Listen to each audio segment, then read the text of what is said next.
For a few moments, I lay regaining my breath, and for the first time really felt the fierce determination that nothing now could stop us reaching the top. So இந்த மூமெண்ட்டில் தான் ஹிலாரிக்கு ஒரு confident determination வருது. இனிமேல் என்ன problem வந்தாலும் they are not going to stop, they are going to reach the top அப்படிங்கிற ஒரு டிட்டர்மினேஷனோட they started moving up. I took a firm stance on the ledge and signaled to Tenzing to come on up. So ஒரு ரீசனபிளான டிஸ்டன்ஸுக்கு போயின பிறகு firm stands அப்படின்னா attitude, அந்த லெட்ஜில் போய் அங்கே இருந்துட்டு யாரை சிக்னல் பண்ணி கூப்பிட்றாரு, டென்சிங்கை மேலே வாங்க அப்படின்னு சொல்லி கூப்பிட்றாரு. as I heaved hard on the rope, Tenzing wriggled his way up the crack and finally collapsed at the top like a giant fish when it was just been hauled from the sea after a terrible struggle. So Tenzing என்ன பண்ணுறாருனா, இது வரைக்கும் யாருக்கு rope கொடுத்துட்டு மேலே போயிட்டே இருக்காங்க, ஹிலாரிக்கு.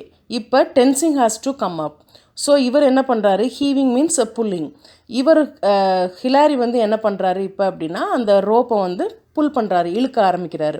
இழுக்க ஆரம்பிச்சோன்னா டென்சிங் எப்படி மூவ் ஆகி, ரிகிள்டு அப்படின்னா என்ன அர்த்தம்னா ட்விஸ்ட் ஆகி மூவ் ஆகி போகிறது, அந்த மாதிரி மூவ் ஆகி போகிறாரு. இது மூவ் ஆகி போகிறது எப்படி இருக்குது அப்படின்னா, ஒரு சீ வாட்டர்லேருந்து ரொம்ப ஸ்ட்ரகிள் பண்ணி ஒரு ஜெயின் ஃபிஷ் வெளியே வந்தால் எப்படி இருக்கும், துள்ளிட்டு வெளியே வரும் இல்லையா, அந்த மாதிரி ஸ்ட்ரகிள் பண்ணி டென்சிங் என்ன பண்ணுறாரு, டாப்புக்கு ரீச் ஆகுறாரு.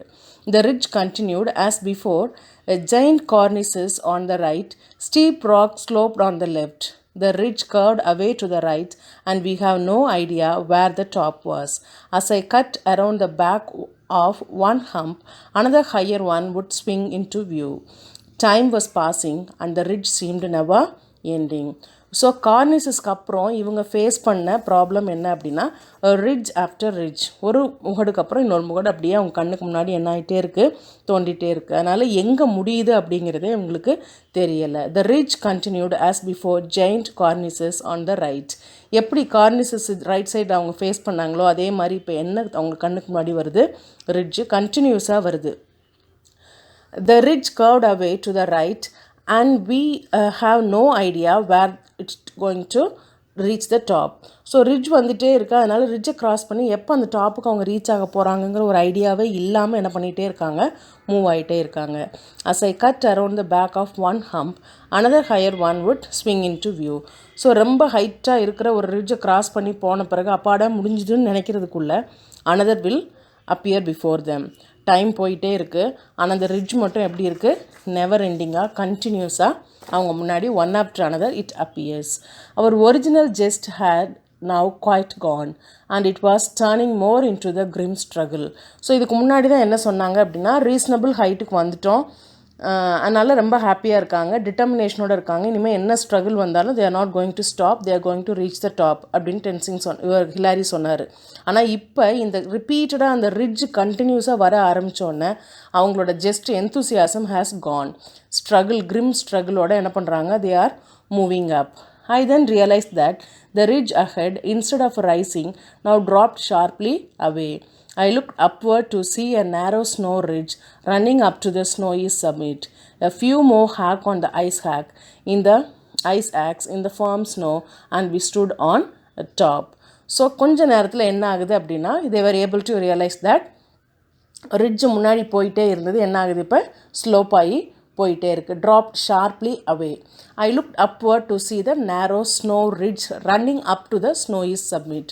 ஸோ இந்த ரிட்ஜ் கடைசி எங்கே ரீச் ஆகுது, அவங்க ரீச் ஆக வேண்டிய சப்மிட்டில் போய் ரீச் ஆகிறத பார்த்துறாங்க. ஸோ இன்னும் 2-3 தடவை அவங்க ஐஸ் ஆக்ஸ் வச்சு ஃபர்மாக அந்த ஸ்னோவில் ஹிட் பண்ணாங்கன்னா கண்டிப்பாக என்ன பண்ணிடுவாங்க, they can reach the height or the top of the Everest.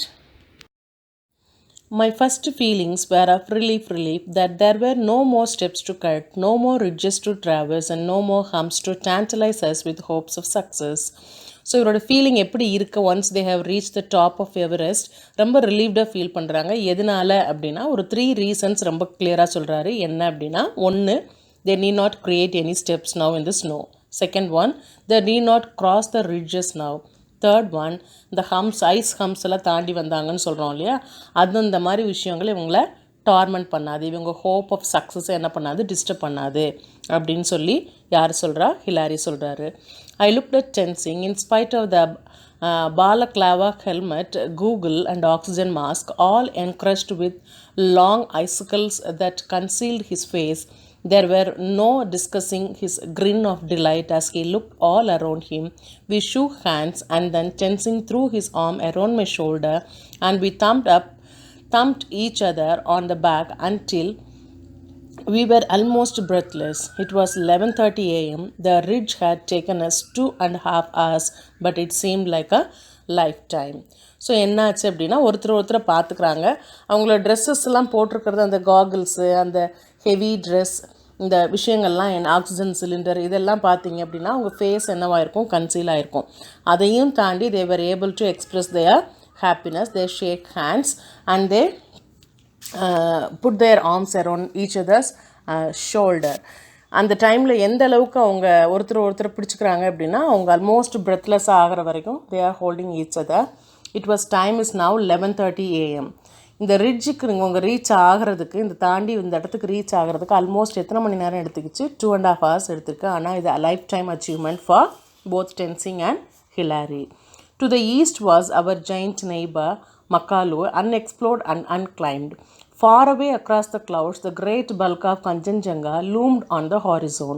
To the west, we could see the great unexplored ranges of Nepal stretching off into the distance. So இவங்க இருக்க இடத்துல இருந்து எல்லா டைரெக்ஷன்லேயும் பார்க்குறாங்க. ஈஸ்டில் பார்த்தா மக்காலு அப்படிங்கிற அந்த நெய்பரிங் பிளேஸ் அவங்களுக்கு தெரியுது. அந்த இடத்துக்கு இன்னும் யாரும் என்ன பண்ணல, மூவ் ஆகலை. அன்எக்ஸ்ப்ளோர்னால் யாரும் எக்ஸ்பிரிமெண்ட் ட்ராவல் அந்த இடத்துக்கு பண்ணலை. It was not climbed by anybody. ரொம்ப தூரத்தில் அந்த க்ளவுட்ஸ்க்கு நடுவில் கஞ்சன்ஜங்கா இவங்களுக்கு தெரியுது. அது மட்டும் இல்லை, வெஸ்டர்ன் சைடில் என்ன பார்க்குறாங்க அப்படின்னா நேபாளோட ரேஞ்சஸ், அதுவும் இன்னும் பண்ணலை, யாரும் இன்னும் அந்த இடத்த கடந்து போகலை. அன்எக்ஸ்ப்ளோர்ட் ரேஞ்சஸ் ஆஃப் நேபாள் அவங்க கண்ணுக்கு வெஸ்டர்ன் சைடில் தெரியுது. The most important photograph I felt was the shot down the north ridge. So east பார்த்தோம், வெஸ்ட்டு பற்றி சொன்னாங்க. நார்த் சைடு ரிட்ஜில் இருக்கிற அந்த ஏரியாவை ஃபோட்டோ எடுத்தது தான் அன்மெமரபிள் ஃபோட்டோ அப்படின்னு சொல்கிறாங்க. ஏன் அப்படின்னா showing the North Col and the old route which had been made famous by the struggle of those great climbers of 1920s and 1930s. So இப்போ நம்ம ஆரம்பத்தில் ஸ்டோரியில் பார்த்தது என்ன அப்படின்னா சவுத் கோல்லேருந்து தான் தே ஆர் மூவிங் இல்லையா. ஸோ இது வந்து நார்த் கோல் வந்து ஆல்ரெடி 1920s 1930s எவரெஸ்ட்டை ரீச் ஆகிறதுக்கு அந்த கிளைமர்ஸ் யூஸ் பண்ண ரூட்டு இந்த ஏரியா தான். ஸோ அதெல்லாம் அவங்களுக்கு பார்க்குறாங்க. After 10 minutes I realized that I was becoming rather clumsy and figured and slow moving, so I quickly replaced my oxygen set. So ஹிலாரியோட oxygen exhaust ஆகுது, அதனால் அவரோட மூமெண்ட்டெல்லாம் ரொம்ப ஸ்லோவாகவும் கிளம்ஸியாக ஆகுது. அது ரியலைஸ் பண்ணிவிட்டு என்ன பண்ணுறாரு, ஆக்சிஜன் செட்டை ரீப்ளேஸ் பண்ணுறாரு.